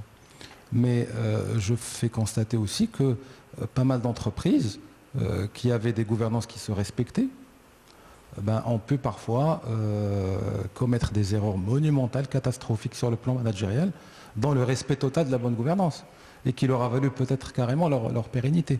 Donc attention, ne faisons pas cet amalgame-là. Malheureusement, il n'y a pas de prime à la bonne gouvernance de façon aussi concrète et pratique sur le terrain. Maintenant, nous, quand on instruit un dossier, donc un fonds d'investissement, on a l'habitude, parce que on a l'habitude de ne pas être si bien servi au début, parce que notre univers de chasse, c'est la PME. On sait très bien que la PME, notamment familiale, n'a pas le réflexe souvent de mettre en place les bonnes gouvernances. Et on est là justement pour les accompagner. Et donc, au même titre qu'on a une notation environnementale et sociale, on assigne à toute entreprise, en tout cas dont on instruit le dossier, une note de gouvernance. On a trois niveaux. Minimum requis, moyen et best practice. Et on fait en sorte que l'entreprise et les actionnaires s'engagent à améliorer ces pratiques de gouvernance dans la durée, parce que ce n'est pas quelque chose qui se décrète comme ça. C'est des process qui se mettent en place progressivement, c'est des pratiques, c'est un état d'esprit. Et je pense tout à l'heure, si Ibrahim a dit un mot très important qui résume à mon sens le fondement de la bonne gouvernance, c'est le contre-pouvoir. Et ça me permet de revenir à... Bon, Talal a dit qu'il n'y a pas que les sciences d'ingénieurs qui comptent, ni le management d'ailleurs, mais souvent les philosophes ont dit des choses très éclairantes et parfois des vérités qui traversent le siècle. Ça me permet de revenir à une définition de la bonne gouvernance qui a bientôt 3 siècles et qu'on doit à Montesquieu, bien qu'il n'a rien dit sur la gouvernance de façon directe, il n'a pas prononcé ce mot, mais Montesquieu dit dans une phrase célèbre il est d'expérience éternelle que tout homme, on peut rajouter toute femme aussi, que tout homme qui a du pouvoir est porté à en abuser. Pour qu'on ne puisse pas abuser du pouvoir, il faudrait que par la disposition des choses, que le pouvoir arrête le pouvoir. Ça veut dire qu'il faut qu'on mette des contre-pouvoirs partout, à tous les étages et à tous les niveaux.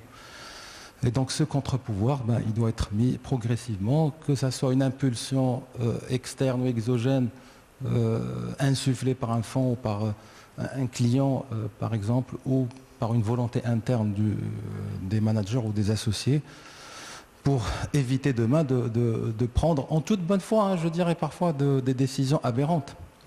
Quoique le problème de la bonne gouvernance, c'est que parfois on exerce le pouvoir qui n'est pas dans l'intérêt social. Moi, j'ai vu, par exemple, dans les entreprises publiques marocaines, des systèmes d'information qui ont coûté des dizaines de millions de dirhams.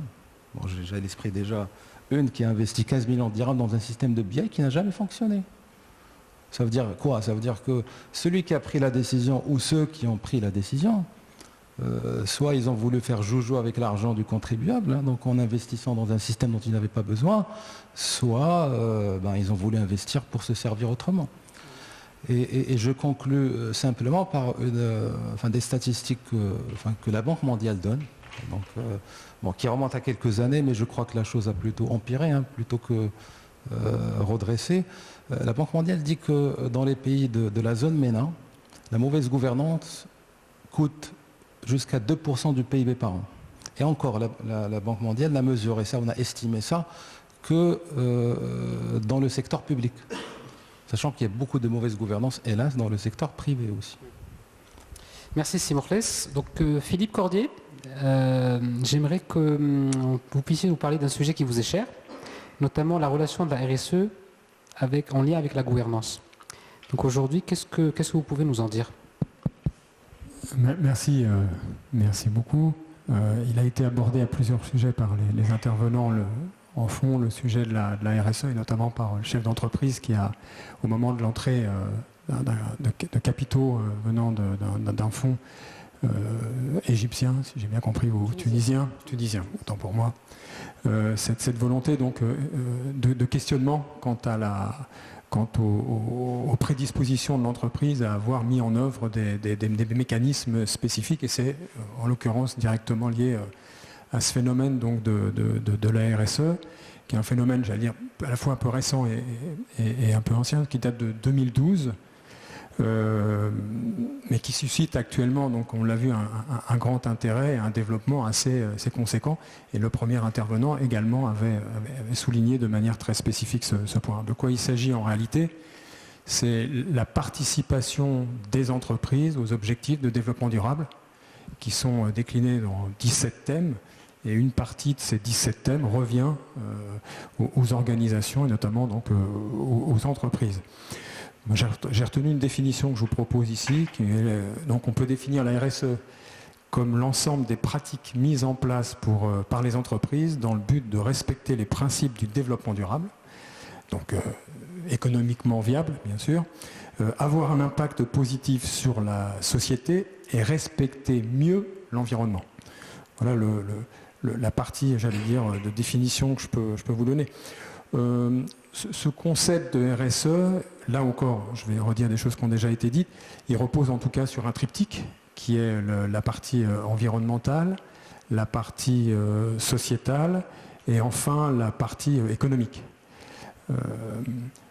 Je vais parler au nom de Eurocham au Sénégal, sur lequel nous avons réalisé donc une étude nécessaire de notre point de vue pour formaliser au sein de cette association des pratiques allant dans ce sens. Il y a plusieurs modèles qui existent déjà et qui sont différents mais proches à la fois. Vous avez notamment le modèle français qui s'appelle l'entreprise à mission. On a un modèle plutôt anglophone venant des États-Unis qui s'appelle le B Corp, qui est le Benefit Corporation. On a un modèle italien dont je ne vais pas vous mentir, j'ai oublié le nom, mais on a la chance d'avoir maintenant un modèle panafricain qui s'appelle le Doing Good in Africa. Ça, je pense que c'est un point spécifique qu'on doit relever, à laquelle notamment l'aspect d'ouverture aujourd'hui de la ZLECAf, auquel appartient bien évidemment le Maroc, peut participer grandement.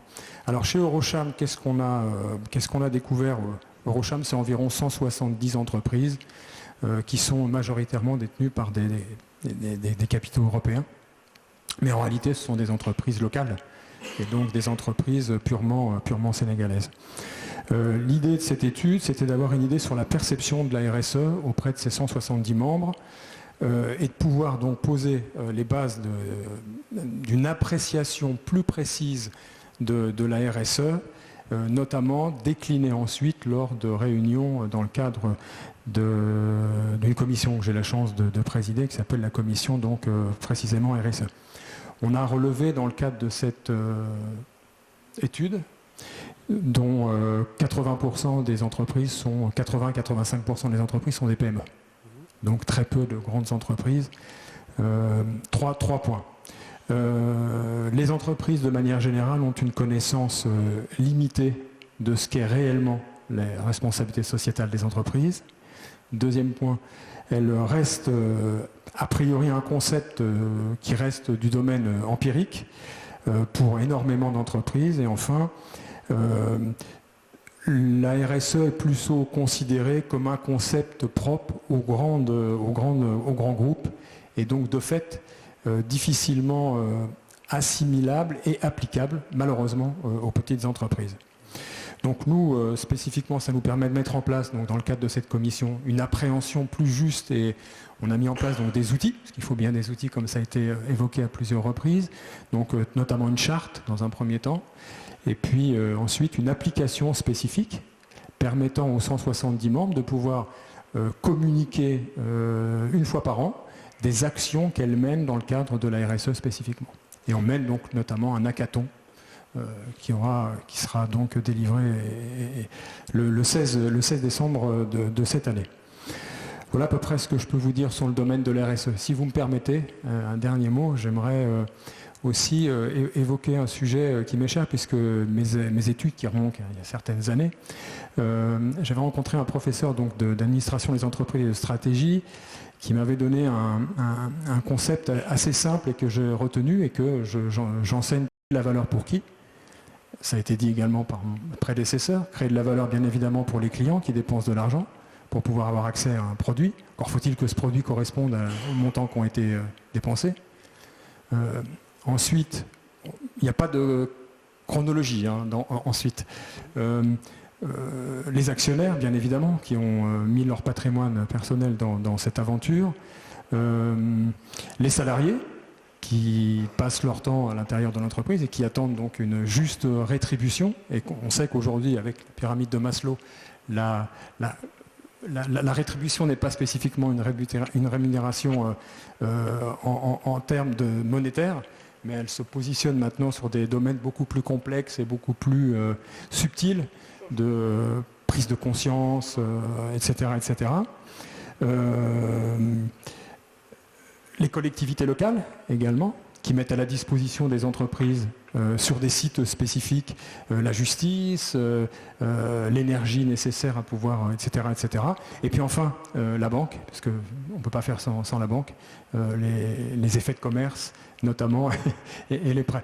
Voilà, et il me semble que si nécessairement un créateur d'entreprise ou une entreprise plus avancée dans le cadre de son dimensionnement et de son évolution en termes de croissance respecte ces fondamentaux, je crois qu'on aura déjà fait un grand pas sur le domaine de la RSE en respectant donc le domaine des objectifs de développement durable. Je vous remercie. Merci Philippe Cordier pour ces éclairages qui sont un sujet de board aussi. Ils deviennent de plus en plus importants comme sujet de gouvernance.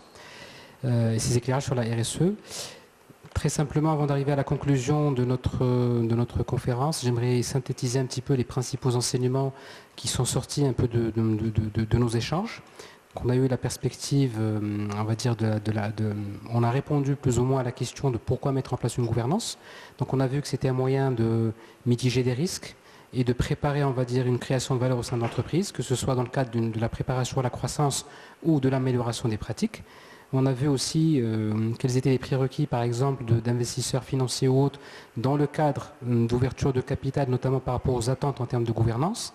Et une thématique qui m'a semblé très intéressante, qui était celle liée à la gouvernance en tant qu'outil de création de la confiance. Et on en revient assez souvent à cette notion-là. On a eu l'expérience de nos amis d'HPS, et moi, franchement, s'il y a quelque chose que j'ai retenu et qui est très importante pour moi dans ce sens, c'était l'idée que ça a été une gouvernance qui a été toujours voulue, qui a démarré d'une culture, et donc c'est pour revenir à l'idée que finalement c'est les dirigeants et leur culture qui sont soit des vecteurs, on va dire, d'installation ou d'appropriation de la gouvernance, ou l'inverse. On a vu aussi l'expérience d'El Sitalal qui a choisi, on va dire, de construire son groupe en faisant accès d'abord à l'apprentissage sur le terrain, mais également à l'apprentissage à travers la pratique de la gouvernance. Et on a la perspective de la bourse de Casablanca qui vous dit vous êtes les bienvenus. Ils ne sont pas si exigeants que ça en termes de gouvernance ni en termes de montant de financement. Voilà, donc je remercie nos intervenants pour leur participation, pour leur patience et pour leurs éclairages. Je ne sais pas s'ils seront un petit peu plus patients pour une petite minute ou deux de questions de la part de l'auditoire, si jamais il y en a.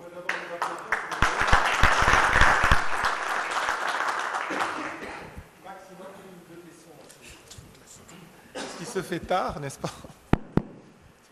Là, c'est monsieur qui... Hein? Tout de suite. Merci. Bonjour tout le monde, je m'appelle Abdallah. Alors ma question m'a été inspirée par l'intervention de monsieur Talal. Vous avez dans le rapide inventaire que vous avez fait des clés de voûte d'une bonne gouvernance, vous avez cité le conseil. Et moi, ça m'a tout de suite réveillé puisque je suis consultant en négociation et je suis observateur de ce marché-là. Et j'ai constaté spécifiquement au Maroc que les conseils sont rarement à la hauteur. Ils sont ils souffrent d'un manque total d'adaptation au marché local, au marché marocain. Donc ma question, elle est simple et rapide, c'est comment est-ce que vous choisissez vos conseils ?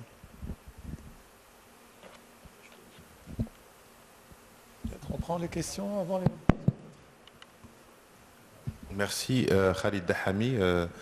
Je vous remercie d'ailleurs pour les présentations des différents concepts sur la bonne gouvernance, sur l'excellence que doit chercher n'importe quelle entreprise pour qu'elle puisse s'améliorer dans le temps.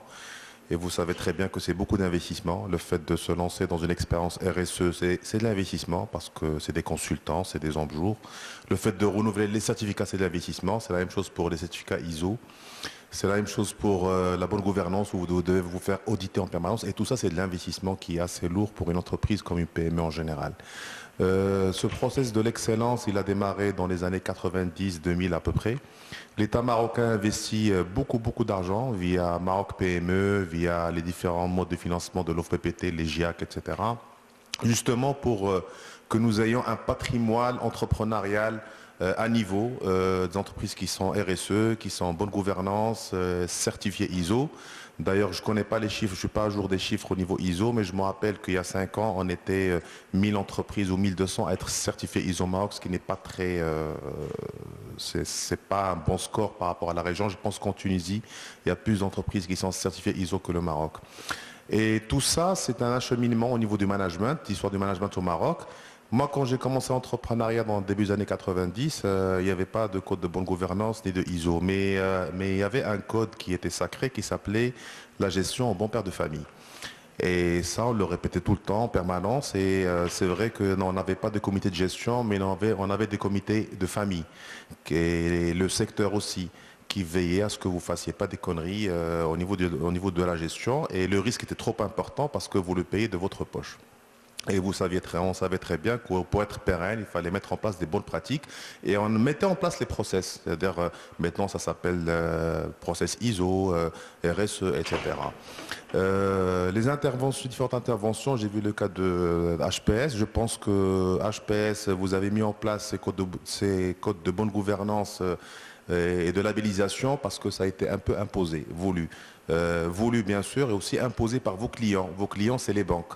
Les banques vous donnent une bonne notification quand vous êtes RSE, quand vous êtes ISO, etc. etc. C'est Mokhles, il a donné une très bonne précision, c'est qu'aujourd'hui, il n'y a pas de prime.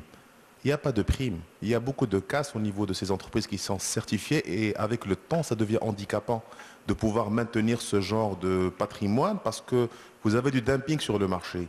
Les acheteurs privés, les acheteurs publics, en tout cas la grande majorité des acheteurs privés au Maroc, ne donnent aucune bonification à une entreprise qui est certifiée ISO, RSE, etc. Moi, je me rappelle, je dirige une entreprise start-up qui est toujours start-up jusqu'à aujourd'hui, enfin en mode start-up. On avait lancé, c'est Sodipress, on avait lancé le premier portail de veille sur les marchés publics et privés au Maroc, en Afrique, en 1997-98. On était précurseurs même au niveau international. Et on s'est inscrit dans... Il y en a 7 que je vois quasiment toutes les semaines et que j'ai quasiment au moins 10 fois par semaine au téléphone. Je les appelle, ils me donnent un conseil, je leur parle d'une problématique, on se voit, on fait une réunion de travail. Là, sur le Sénégal, pour ne pas citer que le Sénégal, on avait un gros problème sur le Sénégal. On s'est retrouvés autour d'une table, 3-4 réunions, une proposition, une stratégie, on prend l'avion, on va, on déploie, on revient. Donc je veux dire, c'est beaucoup de proximité. Il ne suffit pas de balancer une étude et la poser, ça ne suffit pas. D'accord ? Il faut beaucoup échanger pour bien comprendre la problématique de l'entreprise, bien le comprendre. Ensuite, vous faites une proposition et vous l'accompagnez dans le déploiement de la proposition. Et ça, il s'en souvient. Parce qu'après, ce n'est plus vraiment un problème de coût de la prestation. C'est le prix de revient que vous avez derrière. Et quand vous regardez le retour sur investissement, quand vous regardez les collaborateurs, quand on me dit oui, moi j'ai recruté un collaborateur, il m'a coûté très cher, 20 000 dirhams ou 30 000 dirhams, on s'en fout de 30 000 dirhams. Il me donne même 60 000 balles. Si le gars il est capable de vous fournir une création de valeur qui est 3-4 fois supérieure, écoutez, vous le prenez, vous le payez. Payez-le et vous aurez derrière des résultats immédiats. Sinon, c'est vous qui allez aller au charbon. Vous allez payer un petit salaire et c'est exactement pareil. Et consultant, c'est pareil. Vous allez avoir une étude sur un bureau. Oui, vous avez une étude. Elle vous servira à quoi? Est-ce que c'est les bonnes décisions qui vont être prises? Est-ce que c'est la bonne stratégie? Quels sont les impacts des décisions que vous allez prendre? C'est tout ça qu'il faut mesurer. Mais il faut que vous accompagniez vos clients jusqu'au déploiement sur le terrain et sur les mesures. Mesurer avant et mesurer après pour vraiment montrer qu'il y a réellement un delta, qu'il y a eu réellement une création de valeur, création de richesse. Mais c'est que du gré à gré, je vous le dis tout de suite.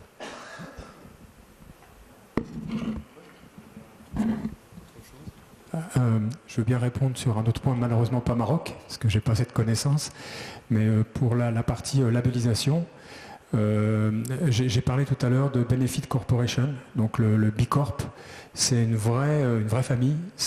Alors c'est très compliqué à obtenir le B Corp. Par exemple, au Sénégal, il n'y a que 2 sociétés qui sont labellisées B Corp. Mais en tant que tel, à partir du moment où vous êtes labellisé B Corp, vous êtes dans une famille et cette famille business entre elles. C'est une vraie source en réalité de réseautage extrêmement puissante, sachant qu'il y a un peu plus de 3000 entreprises qui sont B Corp et que la majeure partie sont aux États-Unis. Si vous me permettez un deuxième point, sur la partie PME, bon père de famille, en fait c'est ce type de gestion porte en soi un lien cognitif qui est bien connu, qui s'appelle l'homo economicus, qui revient à dire qu'à partir du moment où vous avez mis de votre poche directement dans votre entreprise, les résultats de votre entreprise sont directement liés à votre patrimoine personnel.